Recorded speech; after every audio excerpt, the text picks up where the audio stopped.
नमस्कार, आप देख रहे हैं चिन्ह न्यूज। मैं हूं आपके साथ उन्नति भटनागर। बुलेटिन की शुरुआत बड़ी खबर के साथ, जहां ब्राह्मणों को लेकर खास बैठक, जहां ब्राह्मण विधायकों की देखिए बैठक है और उस पर मंथन किया जाएगा। दिल्ली में यूपी ब्राह्मण विधायकों की बैठक पर मंथन। बीजेपी विधायक पीएन पाठक दिल्ली पहुंचे तो प्रदेश अध्यक्ष पंकज चौधरी से मुलाकात की है। ब्राह्मण विधायकों की मीटिंग को चर्चा, जहां यूपी में सियासी घमासान के बाद हलचल हुई है। बैठक पर भाजपा हाईकमान की नजर यूपी राजनीति को लेकर। अब देखिए चर्चा जो है दिल्ली तक पहुंच चुकी है, तो यूपी ब्राह्मण विधायकों की बैठक पर मंथन आज। बैठक पर भाजपा हाईकमान की भी नजर बनी हुई है। तो देखिए बड़ी खबर आपको बता रहे हैं, दिल्ली में यूपी ब्राह्मण विधायकों की बैठक पर मंथन।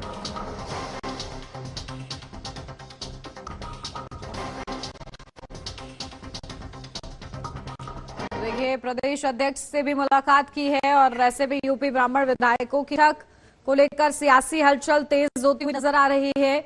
और देखिए किस तरीके से दिल्ली तक की बात पहुंच रही है। क्या इस बैठक का मतलब, किस तरीके से मंथन और क्या आगे हलचल, ये जानेंगे। लेकिन इस बीच तस्वीरें हम आपको दिखा रहे हैं, जहां दिल्ली में यूपी ब्राह्मण विधायकों की बैठक पर मंथन।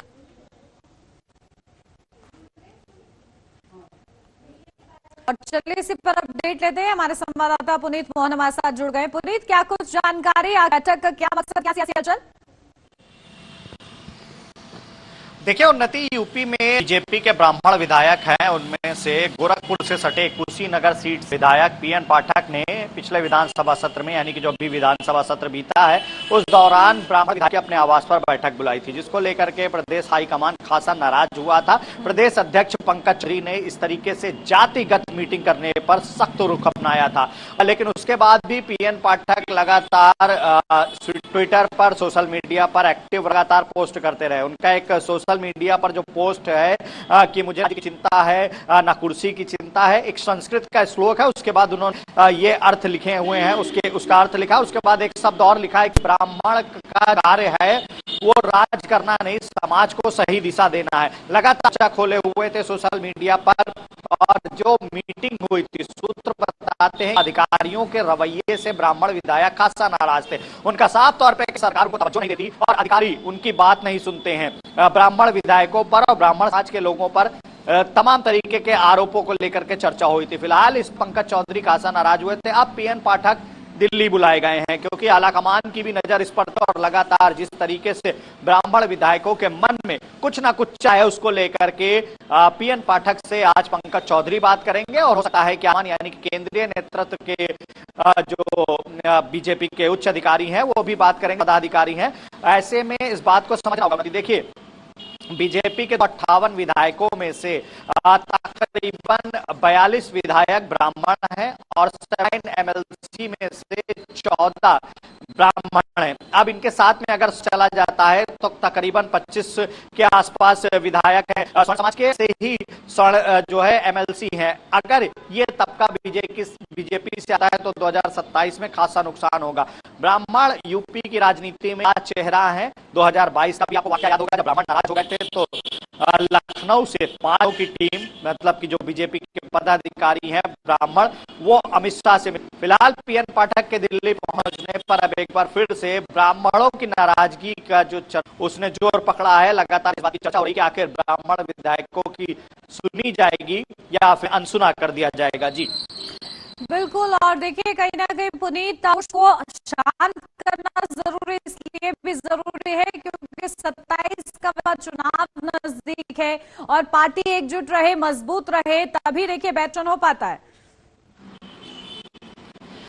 देखिए सीधे तौर पे यूपी का जो होता है उन्नति, वो जातिगत चुनाव होता है। हालांकि जो वोटिंग परसेंटेज है ब्राह्मणों का वो तकरीबन 10% है, लेकिन यूपी की राजनीति में ब्राह्मण एक बड़ा चेहरा है और कहीं ना कहीं यूपी में सत्ता बनाने वाले हैं। मायावती की भी वो सत्ता याद होगी, जिसमें दलित, ओबीसी और ब्राह्मण के गठबंधन से उन्होंने पूर्ण बहुमत से सरकार बनाई थी। ऐसे में अगर ब्राह्मण नाराज होते हैं तो उनके साथ समाज यानी कि राजपूत और अन्य सवर्ण समाज के लोगों के भी जाने की संभावना है। बीजेपी जाहिर तौर पर इस बात को पूरी तरीके से देख रही है। प्रदेश अध्यक्ष ने हालांकि पहले फरमान जारी किया था, लेकिन अब पीएन को दिल्ली बुलाया है बातचीत करने के लिए। और सूत्र बताते हैं कि पीएन पाठक की मुलाकात बीजेपी के उच्च पदाधिकारी यानी कि केंद्रीय नेतृत्व के पदाधिकारियों से होगी और जो बात है वो सुनी जाएगी। देखिए, ब्राह्मण अगर नाराज होंगे तो 2027 में इसका खासा इफेक्ट दिखाई देगा। जैसा कि मैंने आपको बताया कि 2022 में जब ब्राह्मणों के नाराज होने की चल ने जोर पकड़ा था तो यहां से 5 ब्राह्मण अमित शाह से मिलने दिल्ली गए थे। उसके बाद आप देखिए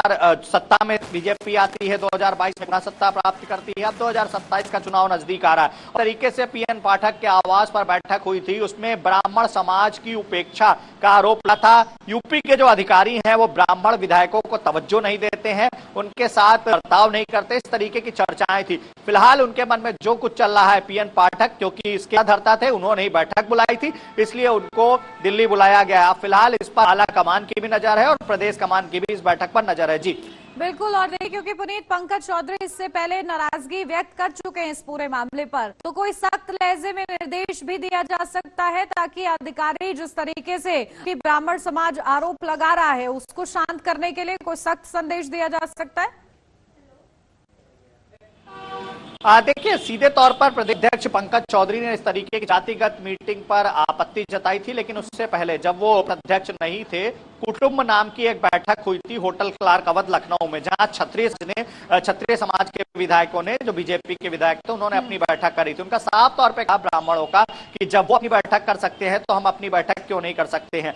हालांकि इसके बाद तमाम तरीके के दावे प्रस्तुत किए गए। तमाम विधायकों ने कहा कि ये एक अच्छी मेलजोल की बैठक थी, क्या हम आपस में मिल भी नहीं सकते। लेकिन जिस तरीके से बात की हवा ने रुख पकड़ा कि यूपी के बीजेपी के ब्राह्मण नाराज है, समाजवादी पार्टी से शिव यादव ऑफर देते हैं कि समाजवादी पार्टी ने हमेशा ब्राह्मणों का सम्मान किया है, समाजवादी पार्टी में आइए, ब्राह्मण समाज के साथ समाजवादी पार्टी खड़ी है। बसपा सुप्रियावती ने साफ तौर पे अभी कुछ दिन पहले जो प्रेस कॉन्फ्रेंस करी उसमें इस बात को कहा था कि ब्राह्मण केवल बाटा खाने के लिए नहीं बना है, उसे सम्मान चाहिए और वो सम्मान केवल बहुजन समाज दे सकती है। कांग्रेस के प्रदेश अध्यक्ष भी ब्राह्मणों को ऑफर दे चुके हैं, जो विपक्षी दल है लगातार उनकी भी निगाह नाराज ब्राह्मण विधायकों पर भी हुई है। देखिए, यूपी में इस वर्ष पंचायत के चुनाव होने हैं और 2027 में विधानसभा का चुनाव होना भी। अगर ऐसे में बीजेपी के ब्राह्मण विधायक नाराज होते हैं और बीजेपी से अलग होते हैं या बीजेपी के सीधे तौर फ्रंट में आकर के काम नहीं करते हैं, तो इसका खासा नुकसान बीजेपी प्रदेश अध्यक्ष आपने देखा होगा कि। और अब देखिए पुनीत, क्योंकि दिल्ली तक नजर है इस पूरे मामले पर, कुछ आगे कहा जाता है, क्या संदेश दिया जाता है, ये देखना होगा। बहुत शुक्रिया आपका तमाम महत्वपूर्ण अपडेट के लिए। और इस बीच रुक करेंगे अगली बड़ी खबर का, जहां उपराष्ट्रपति का खास कर्नाटक का दौरा बजा रहा है। उपराष्ट्रपति सीपी राधाकृष्णन का कर्नाटक दौरा, श्री गंगा मठ के कार्यक्रम में होंगे शामिल, समारोह में मुख्य अतिथि के रूप में शामिल होंगे। तो ये बड़ी खबर आपको बता रहे हैं, कई विशेष समारोह उनके निर्धारित किए गए हैं जिसमें वो बतौर मुख्य अतिथि सम्मिलित होंगे। तो उपराष्ट्रपति सीपी राधाकृष्णन का ये खास दौरा, तो समारोह मुख्य अतिथि के रूप में वो शामिल होंगे। सीपी राधाकृष्णन का कर्नाटक का दौरा बताया जा रहा है और देखिए उनके दौरे को ध्यान में रखते हुए बड़ी तैयारियां की गई हैं। तो ये विशेष दौरा सामने आया है।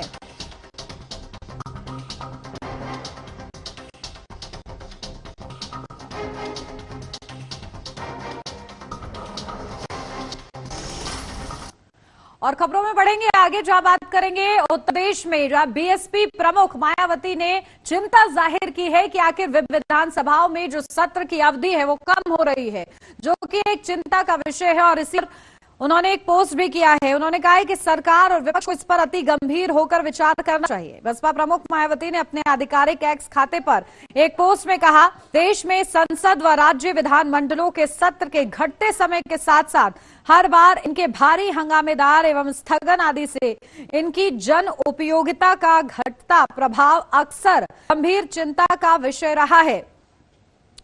तो देखिए, वाकई चिंता का विषय है जिसको बीएसपी प्रमुख मायावती भी समझ रही हैं कि आखिर जिस तरीके सत्र के दौरान हंगामा होता है, स्थगन होता है और अवधि क्योंकि सत्र की कम की जा रही है, ऐसे में जो जनता से जुड़े हुए मुद्दे हैं उन पर चर्चा करने के लिए समय कम मिलता है और ये हंगामे की भेंट चढ़ रहा है।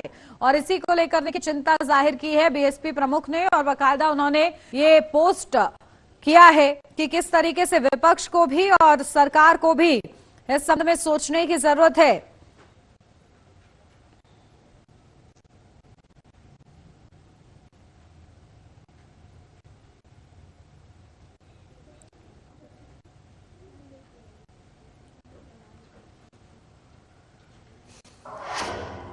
और अब बात करेंगे कानपुर से आ रही खबर का, जहां पर हत्याकांड के जो आरोपी हैं उनको सजा मुकर्रर की गई है, दोषी करार दिए गए हैं। बता दें कांचर्चित कुशाग्र कनौडिया हत्याकांड में कोर्ट ने 3 आरोपियों को हत्या का दोषी ठहराया है।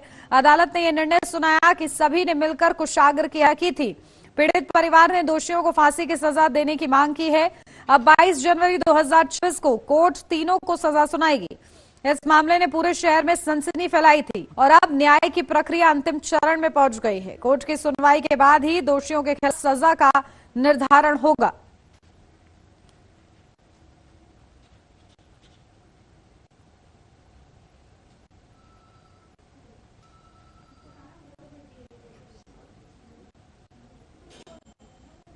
तो देखिए, इस पूरे हत्याकांड में कोर्ट की ओर से बड़ा फैसला लिया गया, जहां तीनों आरोपियों को हत्या का दोषी ठहराया है। अदालत ने यह निर्णय सुनाया है।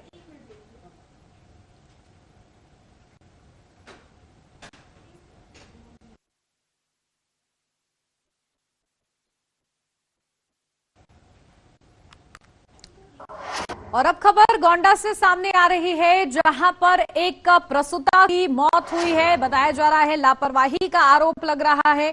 डिलीवरी के बाद हालात जो हैं वो बिगड़े और इसी वजह से मौत हुई है। बताया जा रहा है महिला को प्रसव के लिए सीएचसी लाए थे, जहां सोमवार दोपहर सामान्य डिलीवरी से जन्म हुआ। परिजनों का आरोप है कि इसके बाद महिला की हालत बिगड़ने लगी। इस बाद महिला को ना तो सही से इलाज किया गया और ना ही किसी और अस्पताल में भर्ती करा। करीब 1 घंटे बाद जिला महिला अस्पताल ले जाते समय रास्ते में नीलू की मौत हो गई। तो परिजनों ने दोषियों पर कार्रवाई की मांग की है।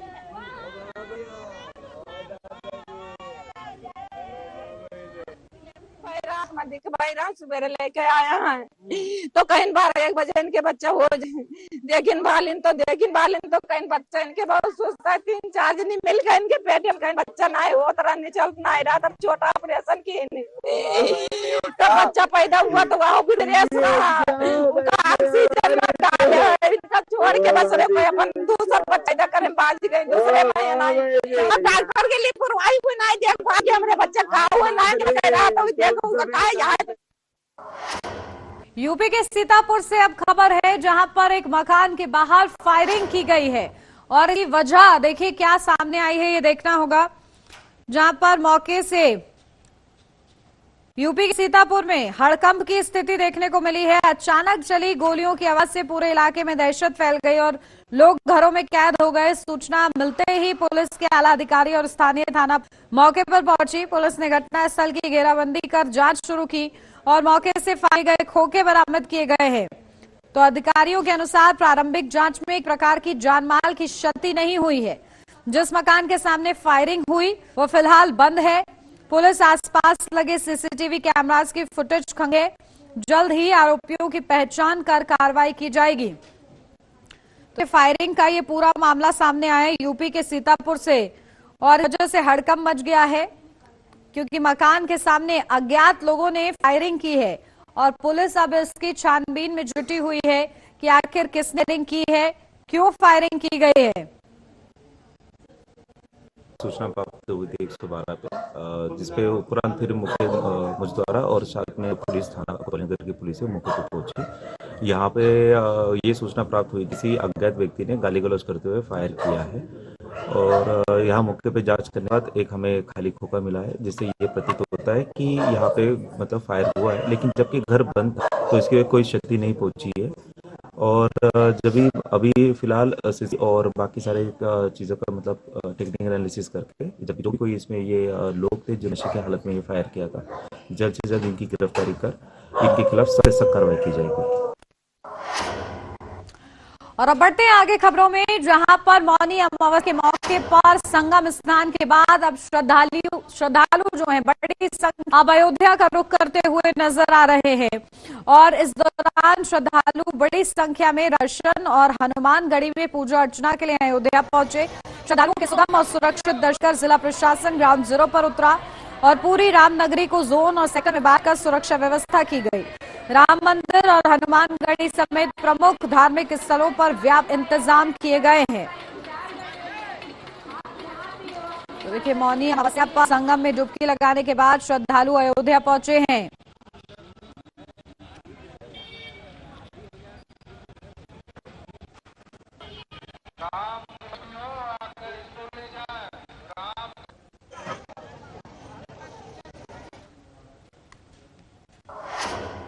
और अब खबर लखनऊ है, जहां पर लॉटरी ड्रॉ का बड़े स्तर पर आयोजन किया गया है।